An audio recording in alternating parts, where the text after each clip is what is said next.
Hello world, welcome one, welcome all, welcome to another exciting episode of the Europe in Ruins CarrotCast, hosted by yours truly, Illegal Carrot. We've got another great game here for you today, of course, as always, but I do want to apologize for not putting out a video a little more recently than this. You see the last video we put up was probably about 2 months ago, and I would like to have videos up approximately, like average, once a month. And I did want to have one up last month. Last month was actually our 1-year anniversary. Some of you may know, we launched on Steam on June 6th of 2020. So June 6th, 2021 was our 1-year anniversary. And we had a nice big game together for that and made a little event of it, which was fun. But I wasn't able to cast the game, unfortunately, because my computer kept getting these blue screen of death crashes. And so there was no playing, there was no casting, there was no recording, there was no nothing. You might have noticed I was gone for a while. And so fortunately, I think that's all taken care of. It's good to be back. It's good to be making another cast. And, you know, I don't want to, before we get started, I don't want to belabor this with too much in terms of announcements or introductions or whatever. Just know that I will also be putting up, at the same time as this video, another video that's just a quick little update video about Europe in Ruins, the progress we've made, our Patreon, thanking our patrons, and the progress we've made there as well in terms of setting up a new server. So look for that as well. And so everything I want to say, I'll say in that video, so go check it out. And let's just get into this game. So we have a 3 versus 3 on Monte Cassino. And this is once again a map, a wonderful map made by Scaffa. The first cast I did was actually a 4 versus 4 on the 8-player version of this map. And there's not too much of a difference between the maps, except with the 3 versus 3 version and with the 3 versus 3 game, you have one less player on each side to fill out the flanks and fill out your line. So it really does change the dynamic of the game. Let's get started here. So I had multiple community members send this one in, and I just kind of picked them at random. People from both teams were sending them in, so you know it's a good game when both teams are sending it in. The one I grabbed just so happened to be from the TheVolskinator's perspective, so we'll be watching from his perspective today. He is starting in the south here with the Allies in a meeting engagement game. He's starting off as his airborne. As you can see here, just above him, we have Sigismund playing his armored company, and starting off with some Marines, Engineers, AT gun, balanced combo, and down here we also have another armored, which is Audemed, and he's starting off with a 76, so much more mechanized. Enemy unit Let's turn down. off the fog of war for just a moment and look at this and see what's going on here. So up in the very north here, this northern corner, we have Area 213. And he's going to be playing Terror. He's coming on the field with, let's see, some Volksgrenadiers, Panzerschreck, and AT gun, and he's going to be causing lots and lots of terror. Good for him. We have Dyer on in the middle here, playing Luftwaffe Tactics, using lots of Fallschirmjägers, dropping medical supplies. Luftwaffe dropped medical supplies, so he'll be grabbing those here, and any Axis player can actually pick these up to get medkits on their units. And also popping out with this light Panzer IV with skirts. Over on here we have Trapmaker, who is playing Blitzkrieg, and he's starting up with 5 infantry squads, so he's going to try to be real sneaky over here. He's got no armor whatsoever, but he does have a mass of infantry. So I do want to thank real quick our patrons who are supporting us for this, and we owe them a shout out, so let's go ahead. First and foremost, our newest patron who signed up at the major tier, and he's the 3rd person to sign up at this tier, is Mistlin, so we really appreciate his support there. And everyone at the major tier does get their own voice channel in Discord, so go check yours out, Mistlin. And also at that tier is Taylor Target Drone, which is wonderful because he's not even around. I think he's like traveling for work or something. He's not even around to play Europe in Ruins at the moment, but he's still supporting us at the major tier. So thank you very much. And as soon as you come back, you got a place here for you. I'm also up at that tier because I do believe in Europe in Ruins greatly. And then also down at the, I believe it's the captain tier. That's one below that. We have have Shabtages, who supported us the very first month we went up. Infantry squad lost. We really hope we can count on his support long term for there. And Devarish Tanker, who signed up in order to send in a replay, and then he never sent in a replay. So, Devarish, go ahead and send in that replay, man, and I will more than happily cast it. And hopefully lots of crazy shit happens, such as right here. We have a deluge, I would describe, of Blitzkrieg Grenadiers with these Panzerschrecks, and they are indeed blitzkrieging. They're doing exactly what a blitzkrieg is supposed to do, piercing deep into the Allied territory. They really don't have an answer to this. This is just a lot of Grenadiers, and these are really vulnerable. They don't have any anti-infantry capabilities, really, but if Audemed doesn't have a lot of infantry in the first place, which he doesn't, that's just not a problem for him. So he's getting hard countered as an armored player by these Panzerschrecks. And keep in mind, this is Blitzkrieg, so these do not get the heroic criticals that defensive get. These are just Blitzkrieg Grenadiers. Blitzkrieging it up. On over here, we've got Area. Once again, remember, he's Terror. He's loosely holding this flank over there, though he doesn't have much. These engineers are going to be capping around back, which is going to be good for the Allies, for them to get that territory. And Axis really just do not have too much over here. But the Volskinator does drop 2 airborne call-ins of 2 airborne squads each behind enemy territory. And the Axis have just really left themselves completely open for this sort of thing. This Grenadier Death Ball is on the march, but they have absolutely nothing holding anything here. So these support weapons are at risk from these airborne riflemen. And these Grenadiers don't know what to do. They can't tackle all 4 squads at once. And we'll see exactly what Volskinator is going to be doing with all these rifles here.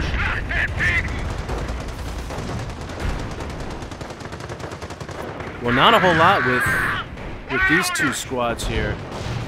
They got gunned down pretty quickly.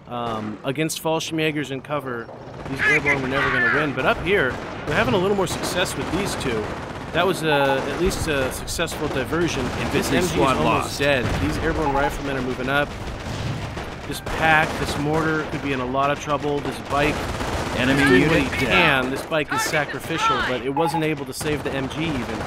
Fortunately, the Grenadiers get away, but not too much else if the Allies are able to play their cards right. And it looks like they'll even have an MG to move up, cover this flank here. But lots of Fallschirmjägers get a wonderful flanking shot on this Calliope. This Calliope's got to get the hell out of here, and who knows if it's going to make it. But he is running scared. This MG is setting up, which would be perfect for these Fallschirmjägers, but it's just too low on hit points, and they're going to throw a grenade. Volskinator just lost a unit, which was probably one of these rifle squads, and this one's going to be pulling off the map. Hopefully they at least did something worthwhile, but it looks like the Axis are really going to be able to win this engagement and then just push through relatively unchallenged. This sniper has 3 kills and about to be 1 death, I think. Yep, there goes the sniper. Not a very effectively deployed sniper, if I can be honest. Having this much open terrain between you and the house and absolutely no coverage. Obviously, it was not intentional to lose that sniper, but I think that sniper was in a bad situation without nearly enough support. And, well, you can see what happens there. So you've got a sniper dead at the 6.5 minute mark. So we'll see if Audemed can really do something to counter that out. They're going to have to make up that deficit because snipers are expensive, and they got a total of 3 infantry kills. And wow, okay. Ostwin takes down a plane. Counts as a tank kill. Goes down right here. May or may not have caused damage. I don't think so, because I'm not... Yeah, there's nothing here in the fog.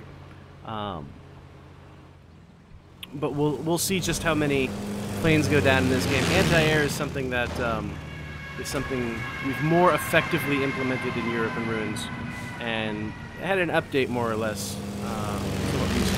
So we'll see how the anti-air goes this game. It's a very interesting dynamic to be able to bring into the Company of Heroes sort of strategic dynamic. And we'll see just how much work these Austrians do this game.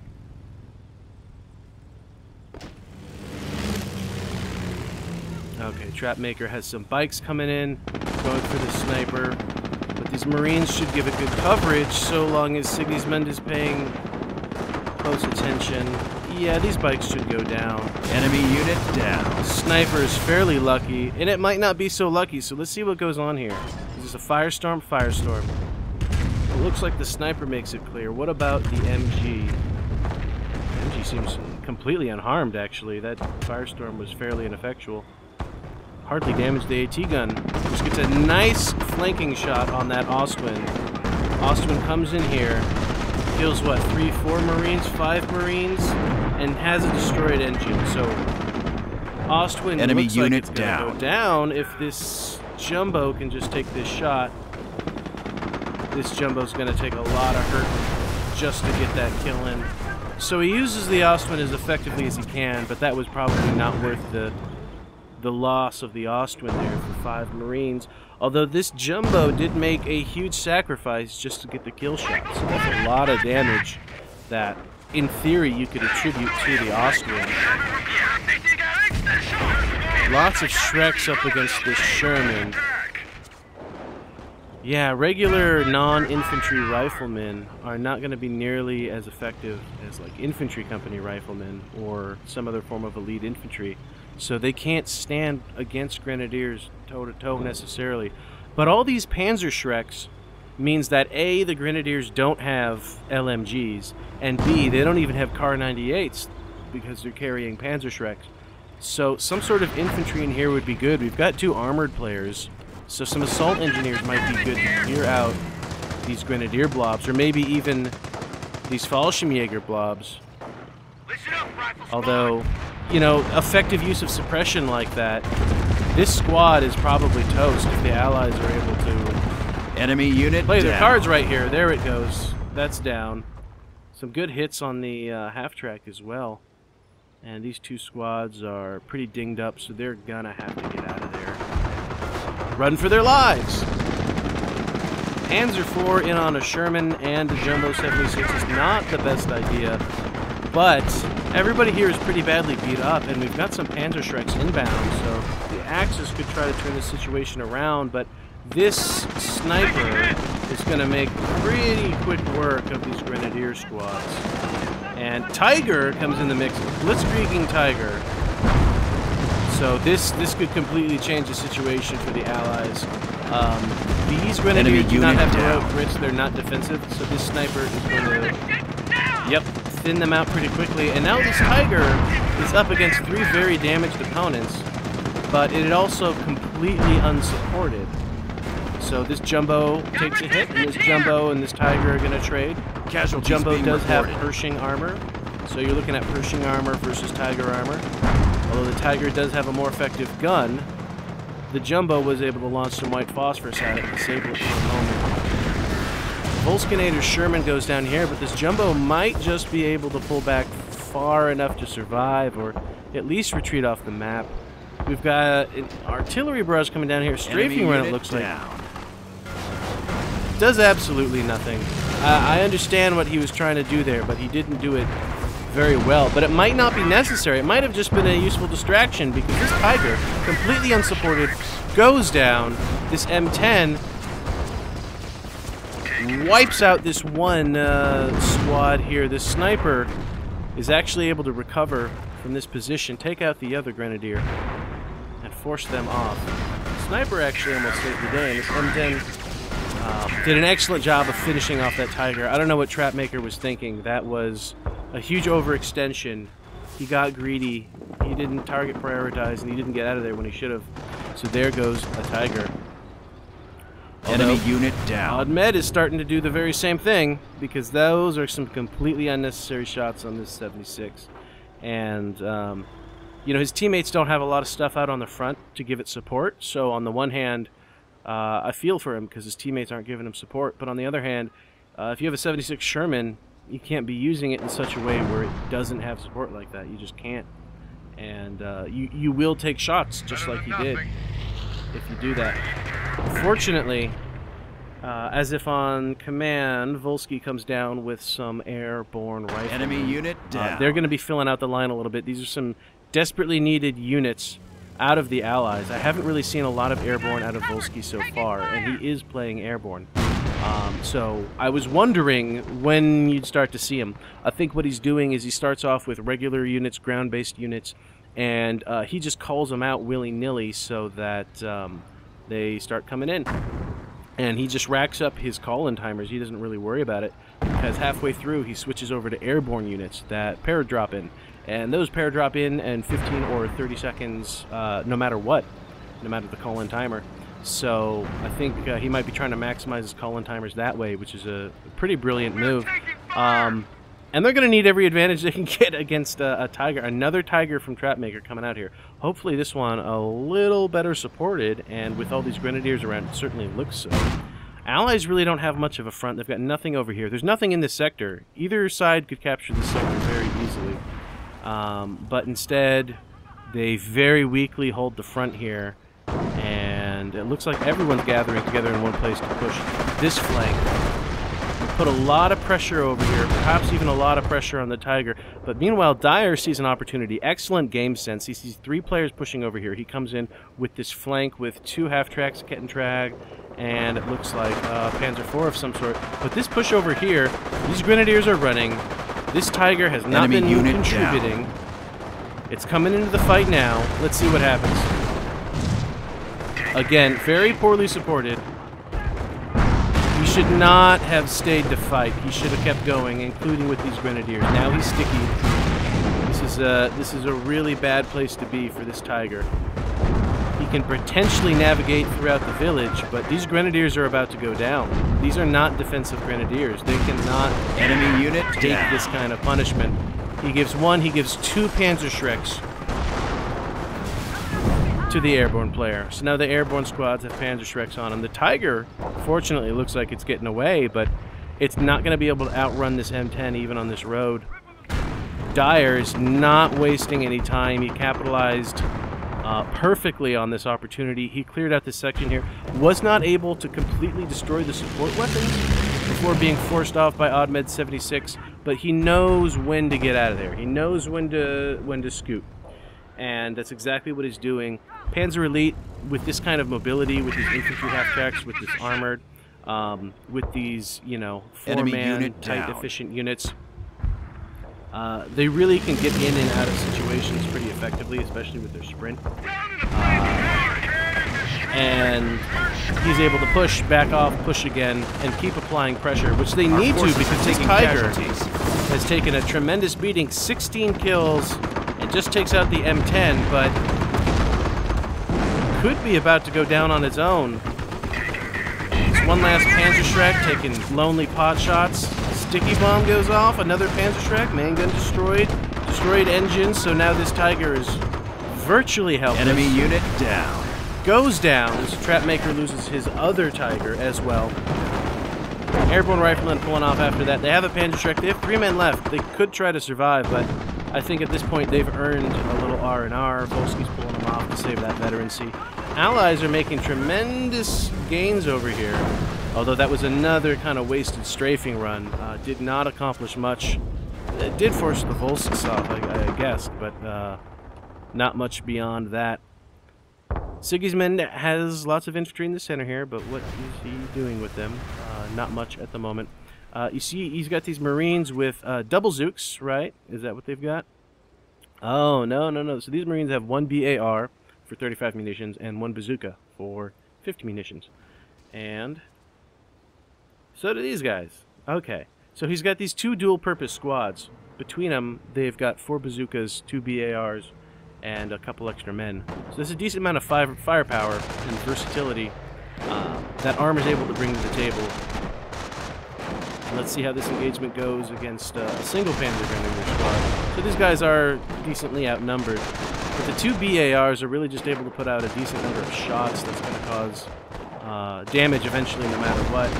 These Grenadiers are trading very effectively with these FG-42s. They are not Fallschirmjägers, they're just regular Panzer Grenadiers, but that doesn't mean that they can't using FG-42 very effectively. Ostwind is not going to have a good time against these bazookas, but then again, these Marines are not going to be having a good time against this Ostwind, so they kind of cancel each other out. By the way, I'd just like to point out that these are Fusilier Marines, which are actually Free French Volunteer Marines. So in case anyone's wondering why there are Marines in the middle of Europe, it's because they're actually French Volunteer Marines. So now you know. And speaking of Marines, we've got 2 squads of Marines holding their own in this little crater here against, what is this, 5-6 squads of Volksgrenadiers. So Trapmaker has gone with a masked 6-squad Volksgrenadier rush. Enemy unit down. These Marines are 5 kills and 2 kills, so they've cleared out some of these Volksgrenadiers pretty effectively. As are these Marines, and these BARs are going to really start clearing them out. Lost a Jeep out They're able to lose 2 men off of each squad before they actually start losing special weaponry, so they are very hardy and survivable units in that way as well. Very versatile units for armor. Although, another, again, Dyer coming in with another Scaffa-like flank, attacking in on one flank and then coming in and pressuring over here on the other, where the Allies just do not have an answer to several Panzer Grenadier squads, a Grenadier squad, a Panzer IV, an infantry half-track, etc. Volsky's moving into position to try to get a better position here, and it's kind of a race against time here against this Panzer IV and this Sherman. It looks like this road might be the dividing line of this conflict between these 2 sectors. Audemed going to be coming with the 76, Siggy's with the support over here. Again, area is relatively unchallenged over here on this flank of the map. And Audemed has these 2 support weapons. This is going to effectively hold off a lot of stuff for a decent amount of time, but this is not invulnerable. It is easily flanked, and we're about to see what happens here, as well as what happens here. Allies are making a decent amount of progress here. These Panzer Shreks are not effectively engaging the Sherman. These bazookas aren't going to do much. Oh, they are going to take out the half-track. And meanwhile, a firestorm completely, yep, like I said, this is going to be easily bypassed, and they just did it. So now area is going to be potentially coming in with his terror stuff. Dyer's busy engaged over here, and Trapmaker is busy being pinned in the middle of the map, but he's also getting a decent flank off with these Grenadiers, and he's buying a lot of time in the middle for his Grenadiers to get around. So these Volksgrenadiers' sacrifice is not going to be in vain. Enemy unit down. The Axis are going to firmly control the center of the map once again. Good progress by the Allies again over here on this flank. And it looks like they're going to be moving an AT gun into a decent position. This Panzer IV needs to repair, but we have a huge mass of infantry coming in the center here. This Calliope is going to be making himself a bit vulnerable, but he's going to be in a perfect position to mulch up this infantry. However, this AT gun might not make it, and there's too much infantry here. Enemy unit throw away to a single Calliope.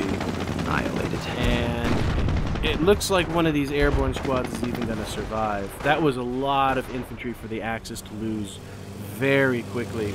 It did dull the Allied advance, although a repairing martyr does go down over here. Oh, I just want to show off, Volskinator used an air reconnaissance run there. So basically, what that does is you place that, and several planes will come through at various intervals and kind of patrol the map like a recon run would, but you've got multiples of them, so it's a little longer lasting, a little more reliable, which is nice. Volskinator is going to have to try to micro around this pack, although he is going to be taking rear hits from the Ostwind even, so I don't know if this is the best place for a Sherman to be, but artillery does come down on the enemy pack, unit so down. he can just back at it there. Strafing run did something, and Ostwind also did something. Plane goes down. Let's see. This Ostwind has, I believe that means it has 2 because planes do count as tanks down here in the counter. So I think this Audemed does have 2 plane kills so far, in addition to a dozen infantry and 3 vehicles. So this is a well-used flak panzer, as you can tell. I mean, it is also Vet 2, but it has also been doing its purpose as anti-air. It has taken down at least 2 planes so far. And Axis looks like they're finally having to pull back and lick their wounds, where Allies have to pull back and actually consolidate their territory a little bit. So both sides might actually have a decent chance to even things up a bit and then meet each other again back in the middle. Audemed says there's a Panzerschreck somewhere, which is always important. You never want to leave a Panzerschreck out for the enemy. What, it must have been right there. Yeah, beautiful. And he's able to recrew this AT gun here. And so he's got a decent amount of AT coming up right here. 2 Panzergrens with Panzerschrecks coming in. But this airborne can fairly effectively hold them at bay. No one's really going to be able to make any progress here. But I hear, is that artillery? I heard something big. Oh, it's the M8 Scott firing its 75mm howitzer against, oh, this Terror Doctor and Propaganda Towers. So Terror Doctor Volkskinadiers can get the upgrade, and then they can create Propaganda Towers. And they do basically what you would expect a Propaganda Tower to do in terms of debuffing enemies nearby. So this M8 Scott is taking a surprising number of howitzer shells to wipe out a small little antenna receiver. But he takes it out just in time for action to really start breaking out on the other side of the map. Audemed has some Assault Grenadiers. These are a Armor Doctrine unlock. Engineers with, as you can tell from the icon, sawn-off shotguns, which are great as assault troops and for clearing buildings, clearing entrenchments, clearing bunkers and such. And so it looks like they were able to force off a lot of the infantry for a little while. The Allies are going to need to bring up some other form of line to actually hold things here against all this infantry. TheVolskinator has a Sherman that's ready to go. One thing I do want to point out that's new that we've done recently is we've actually implemented this here handy dandy experience and health counter. So when you click on a unit, you see this unit has 35 experience. So you know the exact experience count of your units, and you can actually see it going up in-game throughout the game live, and it accurately displays the total amount of experience on a unit. This health counter here also shows you the total maximum health for a unit and the current health, which is great for knowing when you need to pull back, knowing when you need to repair.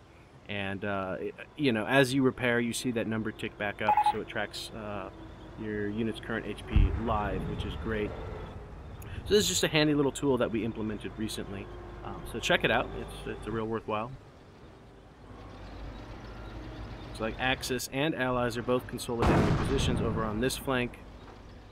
Allies hold a decent chunk, but again, we've got a real yin and yang sort of thing going on here. Allies are able to hold this more urbanized village area pretty well, but they haven't really made too much of an effort to actively hold the center of the map, and that has in turn kind of given the Axis free reign over on this side of the map. Let's keep in mind, area does spawn like right over here, and the nearest ally doesn't spawn for like right over here. It's inverse on the other side of the map, but it does give area very clear access, as you can tell even just by his units on the minimap. Area has like perfect control of this side of the map, and the Allies, rather than engaging him here, have kind of been coming on and forming a line up this way. Dyer is going, as you can see, for an encirclement here. If he can get his troops over here, they can really force the Allies from multiple directions. Although it looks like Area from the tactical map is pulling back, perhaps consolidating his territory a little bit, but that's giving the Allies a perfect chance to pull up here. Two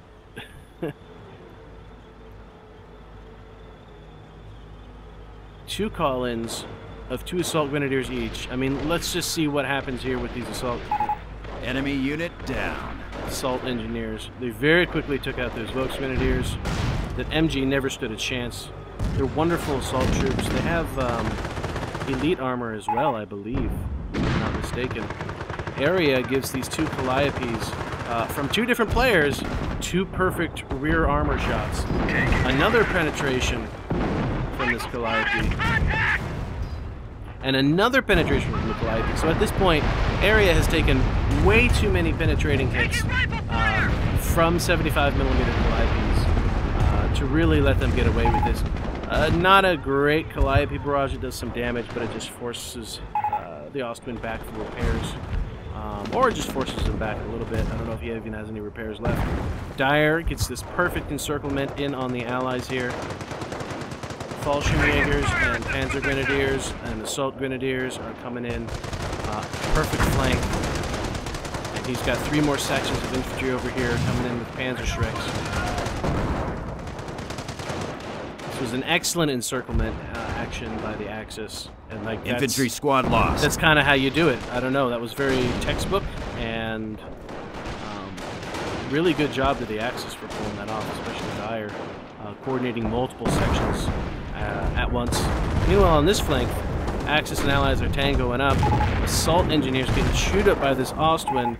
These guys holding off the Panther, but getting eaten up. So not a great trade out of Sigismund. Hopefully he's got more coming soon enough in order to form a more kind of cogent defense. Enemy unit down. Although these assault engineers are going to have a real good time with these Panzer Schrecks. Look at the damage that they're able to do. They're so effective at clearing garrisons. There you go. The Panzer Schrecks are gone. Assault engineers did their jobs. But Dyer is coming in with this. Let's see, what does this look like from Dyer's perspective? Because this is just... There's nothing. They're just walking and they're just grabbing all the territory. There's nothing even here for them to fight. So the Allies, you can see, are pushed back to such an insane degree. Axis really have virtual total domination of the field here.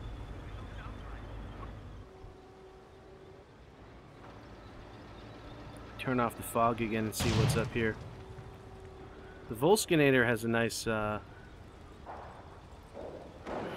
nice little rear action going on here. M10 hits a slow mine, but that's probably the ideal situation to hit a slow mine. There's nothing around, so he'll just have to wait for it to die off on its own. And then when he picks up speed again, you can get going. There we go, Kettenkrad. Taken out by these airborne riflemen. So the Kettenkrad in Luftwaffe, it can cloak while stationary. And so cloaking in a location just like this is perfect for reconnaissance. That thing was there for so long, fighting so much information. And not the best use of airborne riflemen with a Panzer Schreck. But they do get the sticky off. That does guarantee that Martyr's going to go down. Hopefully that means enemy unit Sherman forces are taking casualties just in time, dodges all these shots, and is he going to go for the crushes? Because this is going to be a real dangerous move for Volsky to do.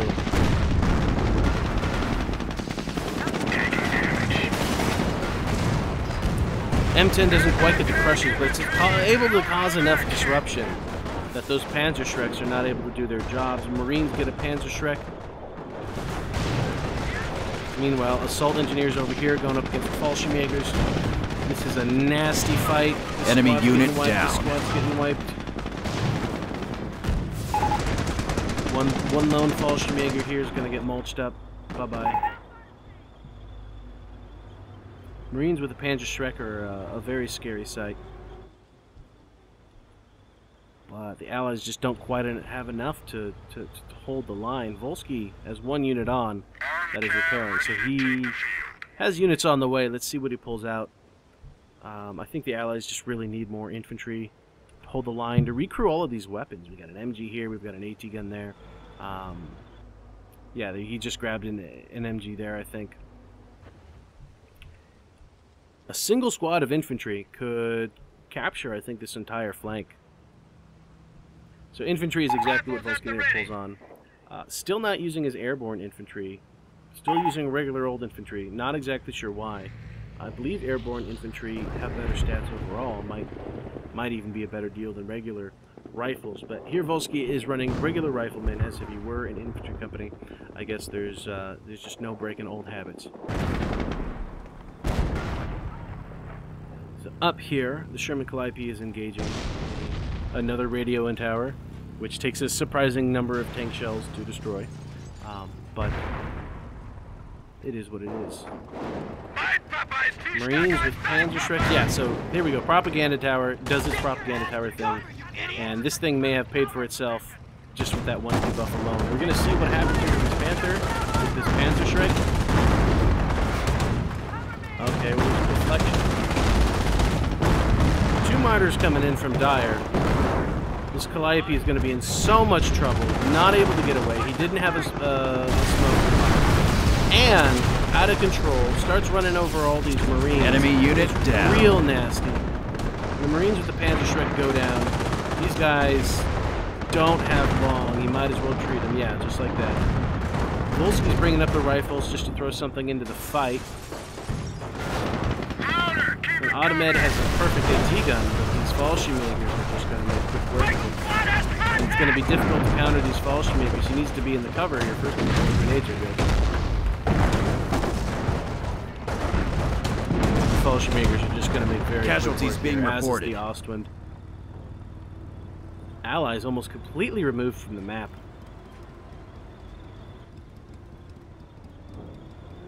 Things are looking pretty grim for them. They've been doing a lot of damage to the Axis. Ooh, lucky hit on the bike. Can I get another one? Can you at least take out the bike? Enemy unit down. Alright, the bike is gone. Okay. Now the Sherman is going to run. Here's the M10. Okay, M10 could get a nice flanking shot on him. Oh, he stopped for some reason. No, that would have been perfect. You could have got the perfect shot off.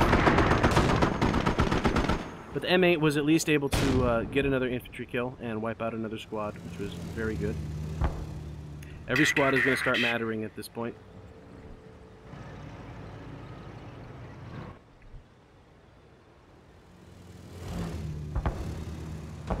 Like, for example, I'm not seeing a lot out of Trapmaker.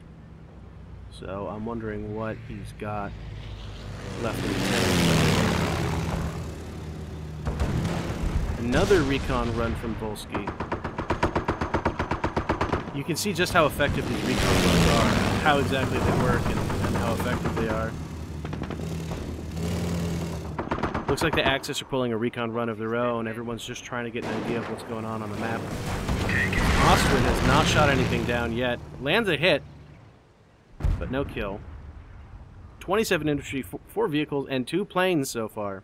So you can't say this Ostwind has not done his job, and his Vet 3 goes ahead and proves that. 93 experience on this bad boy. Good job, area. Okay. Yeah, the Sherman can make quick work of this MG, as can these assault engineers. But the Panthers coming in, this could be a big uh-oh if they don't have the right AT, and they don't. They don't have any AT guns to counter any of this. And enemy unit down. Martyrs aren't going to be able to do much against an MG, fortunately. Audemed coming in with big infantry push to the center. Marines, riflemen, assault engineers. The whole smorgasbord. So we've got some bazookas on these Martyrs. Major damage there. LMG Grenadier goes down. These rifles are going to be moving up. We've got 2 assault engineers here pushing on this half-track.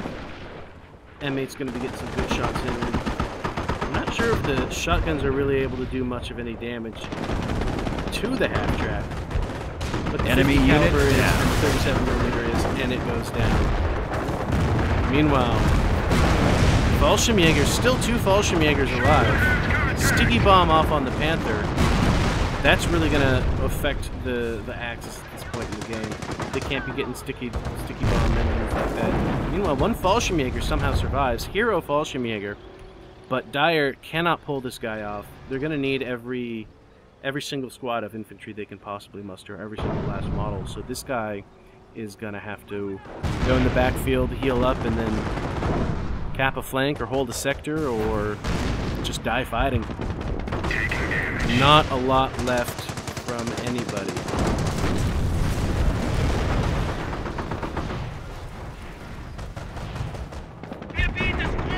Sigismund is killed by annihilation. Trapmaker is killed by annihilation. So this 3v3 became a 3v2, became a 2v2.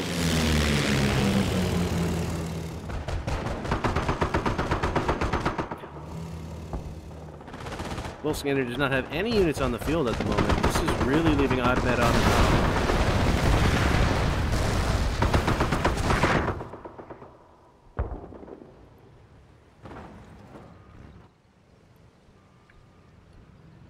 Alright, Volsky dropping in more airborne. We'll see if they can coordinate. Oh my god.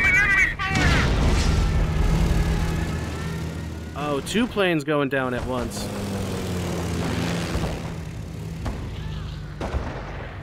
Four planes on this Ostwind. This Ostwind is almost an ace this game.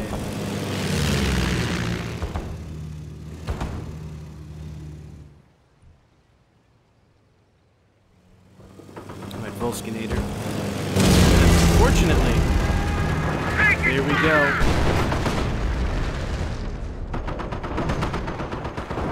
So this Ostwind has officially become an ace, and I think become an ace just in time to die an ace. Big push out of these paratroopers. I think these Fallschirmjägers are going to win, but they're going to take a beating. These airborne are going to get this AT gun. They're going to get another sticky bomb off. Meanwhile, this M8 is going to circle. Enemy unit down. This Martyr, the Martyr goes down. Allies push in on this squad.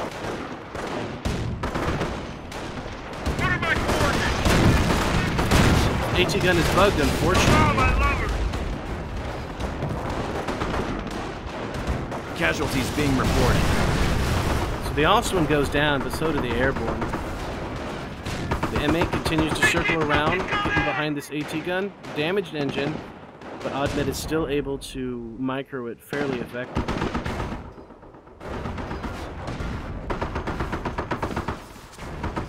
TheVolskinator is almost entirely wiped off the map, but he has at least another 30 pop of units coming.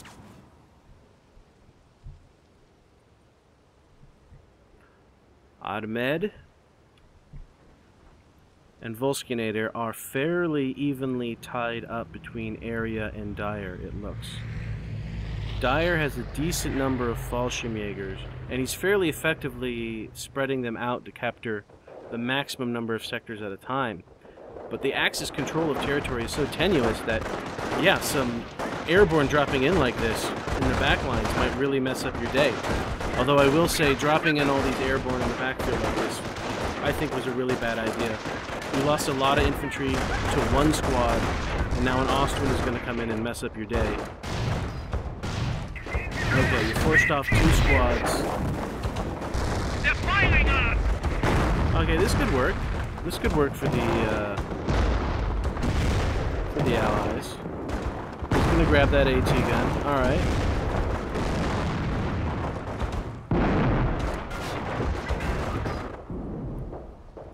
But Nair is not gonna want to let that happen. Scout car comes in. Oh man, look at that suspension at work. Scout car comes in, flanking behind the AT gun. Allies find themselves pretty heavily surrounded here. And a lot of Schwimmwagons out of nowhere. We've got some Luftwaffe infantry. This is definitely a desperation move. Dyer probably does not have that much left. And the Schwimmwagen, 2 kills, 1 kill. I never thought I would actually say this, but here we go. I think the Schwimmwagons really turned the tide of that fight. I think it's the one time in Company of Heroes history that a Schwimmwagen has determined a battle. But they really did a lot of damage, even for the kill. They don't really show it in the kill count, but the amount of damage that they tacked on to those rifles. And the sticky bombs and the grenades that those rifles could have theoretically have gotten off. Rifle squad taking fire! It does look pretty close to the end, but it is still a 2 versus 2. So So it just depends on how much everybody has left. Volskinator's bringing in 3 squads of airborne infantry in the backfield here. Our forces are taking They're able casualties. to completely cut off the Axis lines, and they're able to maintain that for even just a small amount of time. They can actually win this entire game by cutoff. Although this Ostwind does not want to let them do that. Do they have sticky bombs on there? Or... Take your ass to cover, you That's idiot! the real question. If he can just grab this sector. Audemed is out of the fight, which is unfortunate because now the Axis are going to see that message and know that they're in a 2 against 1 with Volsky. And they're going to act a little differently. You see them getting a little more aggressive right now. And that might just be the undoing, depending on just what Volsky can pull off. I wouldn't put it past Volsky. If anyone can do it, probably Enemy him. unit down. There you go, 1 Schwimmwagen down. Almost there. But these Lost a airborne unit. are not They're going to all be able to dead. accomplish much. And it's just a game of capping at this point. Fortunately, the Allies do control the vast majority of the map, including 2 spawn sectors for the Axis.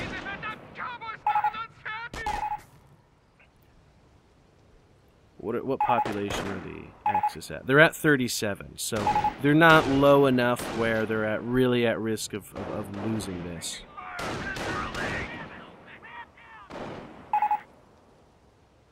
And it looks like the Allies are throwing in the towel at the 44-minute mark, and I wouldn't blame them. Yeah, shut up, you salt factory. So here we are on the intelligence page for a quick debriefing, as you can tell from the territory graph. This was a real back-and-forth sort of game. Lots of push and counter-push and counter-counter-push and counter-counter-counter-push.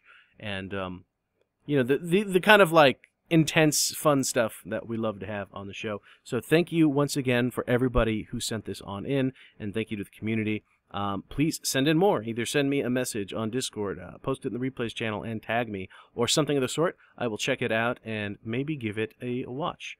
If it's a real good one, just like this one. Thank you once again to all our patrons, everyone supporting us on Patreon, everyone who's supported us up until this point.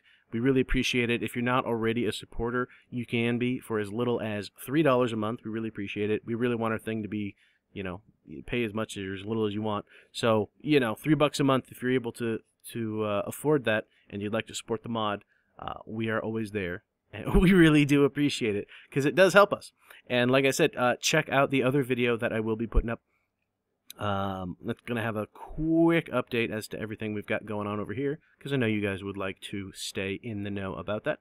And one last thing before I let you go. If you're still here at this point, we really appreciate that you're still listening to the very, very end. Give us a like on YouTube. Please, please, please. You have no idea like how much that actually helps. Because when you click the like button, the YouTube algorithm is like, wow, somebody clicked the like button. They must really like this video.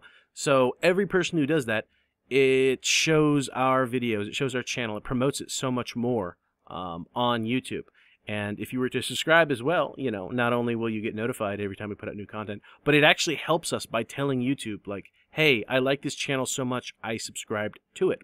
And the more people that do that, the more YouTube, you know, thinks and realizes that people want Europe in Ruins, and the more it will promote us. So if you could like and subscribe and leave a comment, engagement is always good. Ring that little announcement bell that everybody asks you to ring. If you go ahead and do all that stuff, every little bit of it actually really does help us. So thank you so much for that, and I'll see you on in the next one.